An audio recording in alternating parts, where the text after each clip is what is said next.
We are Ashley and Jayma Mills from the Handmade Home, and we're back with another edition of Coffee Talk. Ching!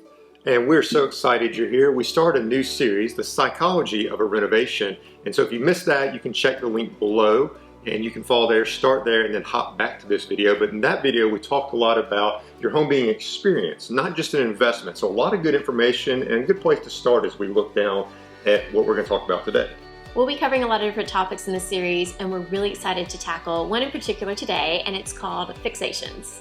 And so we all have probably been exposed to what fixations are in psychology, stuff like that. And so we want to expose you maybe to what they are in the home and different examples of what a fixation could be. It's completely normal. Everyone does it. We did it in our own house. I tend to do it with every single project that I do. It's part of my process. It's going to be part of your process too, because unless you're inhuman, everyone's going to tackle it at some point or another. Yeah, so it's an expectation. And so some of those fixations might look like the tile. So it's been picked out, you absolutely loved it, it's installed, and you're not so sure now. All of a sudden, you're really worried about the grout color or the orientation, or if you should have taken it all the way up to the ceiling or not. Or my favorite is lights. You love the lights, you picked the lights out, you bought the lights are hung. Ooh, maybe they're a half inch too close. Or a new sofa's delivered to your room. It can be as simple as that, and all of a sudden it's filling up that space that was before kind of a blank canvas, and you're like, oh my gosh, I'm not sure how I feel about the shape or the color or the orientation of the sofa. And you have to play with it for a while and kind of just marinate in it. Yeah, or my favorite, the one that is, to me, probably the most maddening, is paint colors.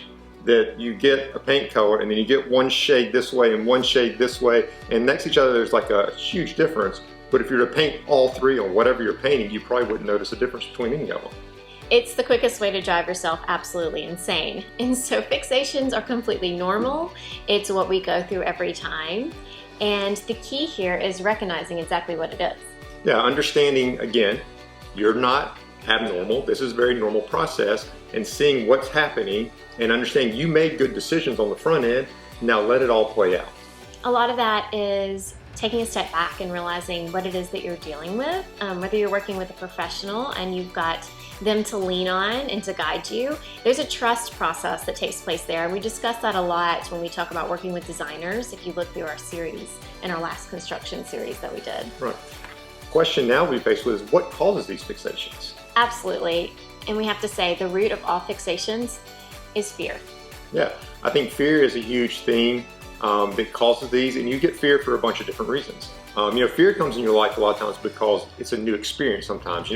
If you had never, say, skydived before, you're gonna be really fearful, but if you've done it one time, it's not as fearful that time. So when you change a space, that first time you see it, it's a little bit of a knee-jerk reaction. We've had so many clients that put in a new countertop and they're like, oh, I'm not sure how I feel about that countertop, or doing an accent bar and they're not sure about the shelving because it's just a different look. It's something that's new to them. Yeah, so anything new can be a fear and a fixation that continues driving that fear. And it's just this constant cycle until you break it, stop and say, oh wait, hold on, maybe not, and kind of process what's happening. Same thing with any other fear you might have. Absolutely. The biggest cause that we see for fear in any kind of project, though, is... Should we have a drum roll for this one? Yeah, I got the drum roll. Ready? It's money. Money is the single most stressor in any project. I think that moving is one of the top stressors you can go through in life. And I'd like to say renovations might be right under it. Any type of change that you go through in your home, there's a lot of stress that can go behind it with your finances. Yeah, because nobody wants to waste money. That's never any fun, no matter what's going on in life. And so we try to encourage people to stop, take a breath, and ask a simple question. If money was not involved in this equation, would it be as big of a deal or big of a stressor? So that way you're pulling money out of it. Not that the money doesn't matter, but you can think more clearly about the decision you're having to make and what you're fixating on. So half of the battle is identifying that you are in fact fixating on something, and then realizing why you are fixating on something. Sometimes it's not about the grout. Sometimes it's not about that light. Sometimes it's all about the stress going on in your life. Yeah, and so stress can bring in all that fixation, all that fear. What are some other things that might bring in those fixations? Time. Time is a huge factor that will also influence everyone's stress when it comes to a renovation or change. Yeah, because there's only so much time, and then if you're handling the renovation yourself, you feel like you're wasting your time too. We're in the middle of wrapping up our own addition in the back right now. We knew what we were getting into. We have done this time and time again with our clients in our own homes. Guess what I'm stressed out about right now, Jamin? Time. Time. It's a thing with me. So we have been set back because of a latest development, which involved a code, which involved probably 3 weeks of our time, and I am over it.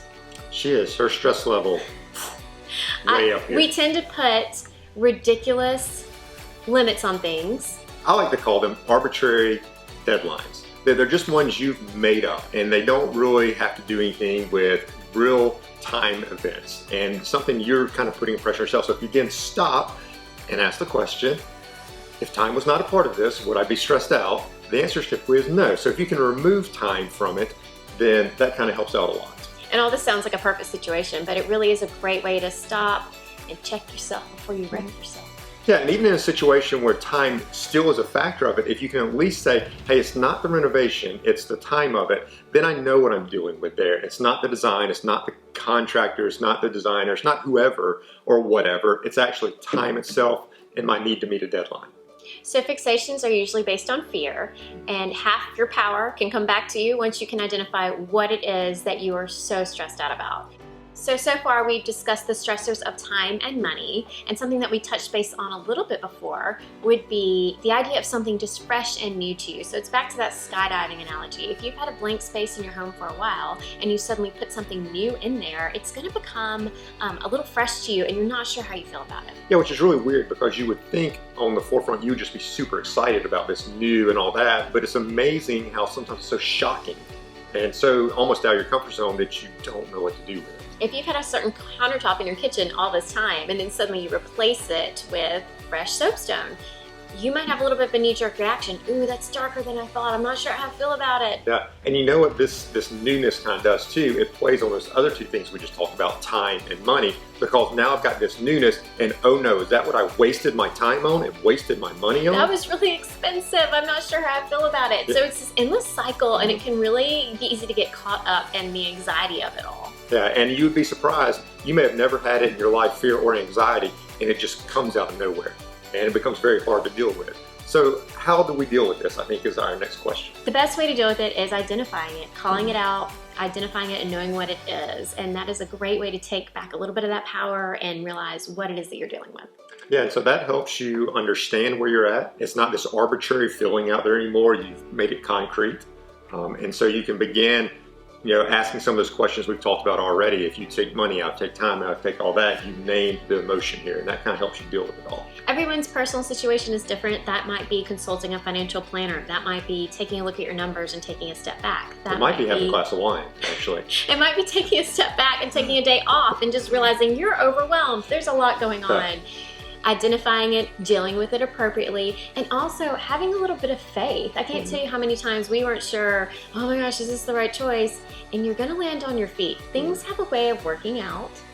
So we are really glad to talk about fixations today. Half of the battle is identifying what they are, realizing what is at the root of them, and moving on. And you are completely normal when you start to worry about those little changes or the big ones that are happening in your house. And again, make sure you check out the previous video where we talk about the home being experienced, not just an investment. I think it's a good launching point for what we've already begun talking about, and what we're going to continue talking about in this series as we tackle each topic with each video. And hopefully we'll have a lot of good information for you to not only, in our past video series, understand designers and contractors, but your own psychology now too. So until next time, we look forward to seeing you there.